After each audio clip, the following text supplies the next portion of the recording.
Excerpt from Satirical History of Missouri. New All Too True Blue Alternative State Histories. 1673. Romeo and Juliet. Jacques Romeo Marquette and Louis Joliet floated down the Mississippi on a raft in 1673, smoking pipes and spinning yarns. They got lost near Cairo and started a feud between the Shepherdsons and the Grangerfords. One day they baited their hook with Applejack and caught a catfish. This particular catfish was so big that it towed them while they were still on their raft under the water, where they saw mermaids and sunken steamboats. Finally, the ginormous catfish pulled them up onto the bank. Jacques got unceremoniously bucked off by the catfish, but Louis jumped on his back and rode him all around, saddled him up and went into town. People came running, looking, and dogs were a-barking. It was something to see. A shrink hooked some electrodes to Joliet's brain and recorded this dreamscape of the catfish. 1803. France sells Missouri to the United States. Napoleon Dynamite sold Missouri to Thomas Jefferson in 1803. He had his hands full with wars elsewhere, and was afraid if he didn't sell it, it would be taken away from him when he was otherwise occupied. Here's a picture of Napoleon at the fire sale. You can see by the painting that Michelangelo made on the ceiling, for reference for the parties of the first part and second part during the negotiations, that they sold Tommy Boy Jefferson a bunch of other junk too, not just Missouri. In fact, you don't see Missouri on the painting because Michelangelo was allergic to mules. Missouri was part of the land office deal, though I can assure you of that. 1804, Lewis and Clark. As soon as he had his new toy, Tom Jefferson sent his indentured servants, Jerry Lewis and Roy Clark, to survey his new property. They left St. Louis on May 14, 1804, heading west. Lewis and Clark were away so long that many people assumed they had died, either of old age or from being trampled by rhinoceroses or something. They weren't, though. They made it there, to the Pacific Ocean, and back. This map shows the route they took. The red line is the trip out, and the blue line is the route back, or the other way around. I don't know. Ask them if you really want to find out. 1811 and 1812, New Madrid earthquake. The New Madrid earthquakes were unexpected. Southeastern Missouri is not a place known for a lot of tremblers, but when one hit the region, it turned out to be the mother of all earthquakes. The first quake hit December 16, 1811. There were many more for several months. The last major one, and the biggest and deadliest one of them all, occurred on February 7, 1812. These quakes were centered in New Madrid, in the Boot Heel section of the state. Note, although Missouri did previously belong to Spain, New Madrid is pronounced New Madrid, not New Madrid, like the city in Spain. The February 7th quake shook cabins to pieces not only in St. Louis, but even 400 miles away in Cincinnati, Ohio. It uprooted trees in Kentucky, rang church bells 1,000 miles away in Boston, and rattled plates and saucers, which may have gone flying, way up in Montreal, Canada. All in all, an area encompassing what would become 27 states was affected, as well as parts of Canada. 5,000 square miles of land were permanently changed. Among these alterations was the disappearance of some Mississippi River islands. This February 7th New Madrid quake was the strongest in United States history. Although seismographs were not available at the time, it has been estimated that at least 3 of the quakes, the 2 dates already mentioned plus January 23, 1812, exceeded 8.0 on the Richter scale. It is worth noting that each full number on the scale represents a force tenfold greater than the preceding full number. In other words, an 8.0 earthquake is 10 times as strong as a 7.0 earthquake, such as the one that struck San Francisco, California in 1906.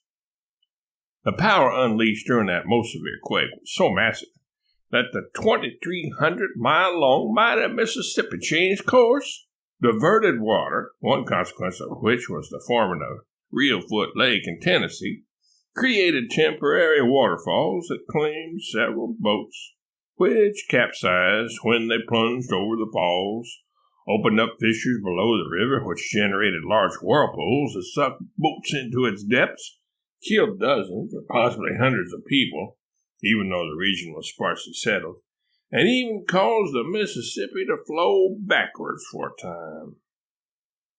In this satellite photo, graciously provided by Brazil's BrazilNet Cooperative, you can see Daniel Boone's wife Rebecca flee in their cabin with their son Dred, who later played professional baseball. 1820, Missouri Compromise. In a battle that had been brewing for eons, Missouri compromised with Maine in 1820 by saying they would stop trying to plant cranberry bogs if Maine would stop trying to cultivate mules. Irrational exuberance reigned as the deal was struck, and mule-headed politicians in Congress had an epiphany about the possibility of the farmer and the cowman being friends. Congress was so impressed with Missouri's mule/cranberry deal of the year before that they forced Missouri to become a state. The next year, Missouri became the first state entirely west of the Mississippi, and the first one from that vast tract of land sold by Napoleon to Tommy Boy Jefferson. 1857, Dred Scott case. A dude named Dred Scott moved from Illinois to Missouri and grew some dreadlocks. That sartorial follicle splendor is named for him, in fact. Oddly enough, his family sued him for this breach of fashion etiquette, wanting him to go back to his tired old crew cut. They went to court over the matter. The jury was deadlocked, though, and threw out the case by reason of insanity in the third degree. So Dred's wife, Delilah, took matters into her own hands and cut off his locks one night as he lay sleeping. Here he is on finding out his dreads had been severed. You can tell he misses them terrible. 1870, Great Steamboat Race. Before NASCAR, big-time wrestling, infomercials, and reality shows, people sought their entertainment playing with yo-yos, kicking cans down the street, and watching steamboats race. Steamboat racing was dangerous. Accidents were common on steamboats, even when racing was not taking place. When steamboats exploded or otherwise came to grief, people often died by the score. Mark Twain's little brother Henry Clemens died in one of these catastrophes in 1858, when the steamboat he was working on exploded. In 1870, Robert E. Lee finally won. Not the guy who looks like Martin Sheen, the steamboat named for him. 2 steamboats, the one just mentioned and Natchez, raced from New Orleans to St. Louis. The race generated so much enthusiasm that huge crowds lined the banks of the Mississippi all along that stretch of the river. In fact, spectators came from all over the world to view the spectacle. Reporters from big cities far away covered the race, not only from New York, but also from London and Paris. A new record was set as the underdog boat, the Robert E. Lee, completed the trip in 3 days, 18 hours, and 14 minutes. As the steamboats arrived at St. Louis, those aboard could see the pilings for a railroad bridge being constructed there. The writing was on the wall, so to speak. As the day can go out with the blaze of glory of a magnificent sunset, so the steamboat era was waning at the very height of its excitement. Steamboats had, in fact, contributed to their own demise by transporting materials up the Missouri River to Omaha to begin the construction of the Union Pacific Railroad.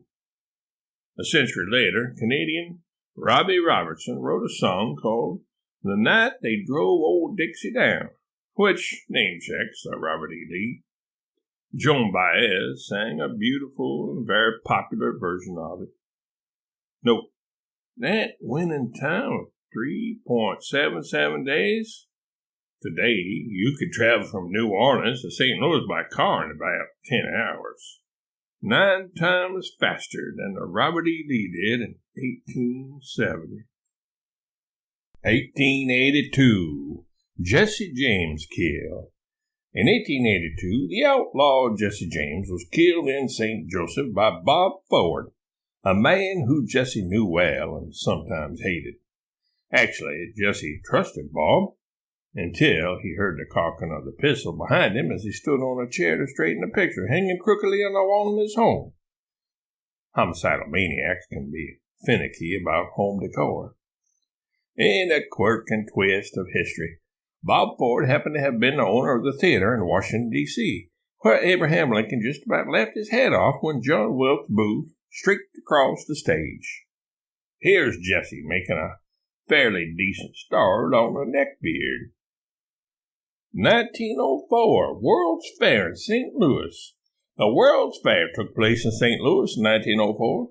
While looking at the following stereopticon image, assuming you don't have one of those old contraptions, you can mimic the effect by looking at the image on your left with your right eye and the image on the right with your left eye. They filmed a documentary about the lead up to this fair, too. It was named Meet Me in St. Louis. Some chick named Trudy Garner or something like that was in it, I guess. 1907. Shepherd of the Hills.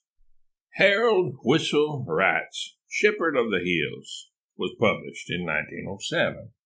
The novel is set in the Ozarks of northern Arkansas and southern Missouri.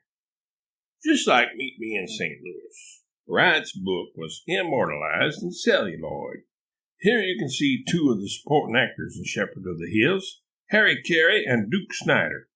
Harry went on to find fame as a sportscaster, while Duke played for the Brooklyn Dodgers once his acting career fizzled out.